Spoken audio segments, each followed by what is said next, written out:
শেষে ডক্টর মোহাম্মদ ইউনূসের সাথে সাক্ষাৎ হচ্ছে তারেক রহমানের, এমনটাই প্রকাশ করেছেন আমার দেশ পত্রিকা। আলোচনা শুরুতে আমার চ্যানেলটি যারা সাবস্ক্রাইব করেনি দয়া করে সাবস্ক্রাইব করে নেবেন। আজ সোমবার 4 দিনে সফরে যাচ্ছেন, লন্ডন সফরে যাচ্ছেন ডক্টর মোহাম্মদ ইউনূস।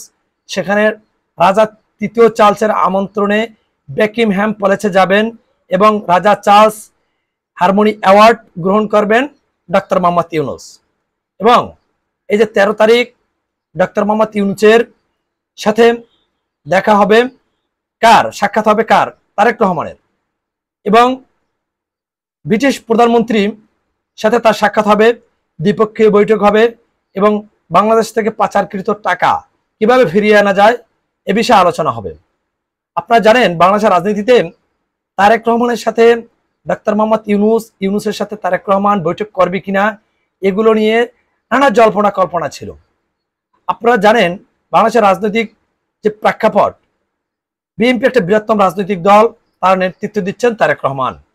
এখানে নির্বাচনী রোডম্যাপ, নির্বাচনী তারিখ, সংস্কার এবং জুলাই সনদ এগুলো নিয়ে বিএনপির সাথে একটা বিরোধ চলে এমনটাই মনে হচ্ছে। কারণ আপনারা জানেন নির্বাচন বিএনপি বারবার বলে আসছে কি আগামী ডিসেম্বর, আর ডক্টর মোহাম্মদ ইউনূস আগামী এপ্রিলে ঘোষণা করছে। এখন বিষয়টা হলো তাদের ভিতরে কি একটা দ্বন্দ্ব বিভক্তির মতো আছে। বিএনপি যেটা চাচ্ছে ডক্টর মোহাম্মদ ইউনূস সেটা চাচ্ছে না, যার পরিপ্রেক্ষিতে দেখা গেল দুটি বিপরীতমুখী। এখন দুজনের আলাপ আলোচনার ভিতরে সকল সমস্যার সমাধান হওয়া সম্ভব। আপনারা জানেন বিগত সরকারের যারা ছিল হাসিনা, তিনি বিরোধী দলকে পাত্তা দিত না এবং বিরোধী দলের কোনো আলাপ আলোচনাই করতো না, তারা একতরফাভাবে কি যে কোনো ডিসিশন নিত।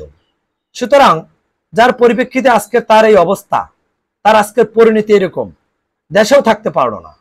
এবং বিএনপির ভারপ্রাপ্ত চেয়ারম্যান সে বাংলাদেশের 80% প্রধানমন্ত্রী হবে আগামী সম্ভাবনাময়, এবং ডক্টর মোহাম্মদ ইউনূস তিনি একজন সুনামধন্য ব্যক্তিত্ব পৃথিবীর ভিতরে। তার দুজনের ভিতরে সাক্ষাৎ হওয়া জাতির জন্য একটা মঙ্গল। আগামী বাংলাদেশ কেমন হবে এটা তাদের ভিতরে আলাপ আলোচনা হওয়া জাতির জন্য একটা কল্যাণকর। সুতরাং তাদের দুজনের আলোচনা হওয়ার জন্য জাতি এটা প্রত্যাশা করছিল তাদের দুজনের ভিতরে আলোচনা হোক, কারণ বিএনপি সিনিয়র নেতৃবৃন্দের সাথে আলোচনা হয়েছে কিন্তু ভারপ্রাপ্ত চেয়ারম্যানের সাথে আলোচনা হয়নি। আমরা মনে করি জাতি এটা মনে করে যে তাদের দুজনের আলোচনা এটা জাতিকে একটি সুন্দর রাষ্ট্র গঠনের ভূমিকা রাখবে। আশা করি বুঝতে পারছেন। আসসালামু আলাইকুম।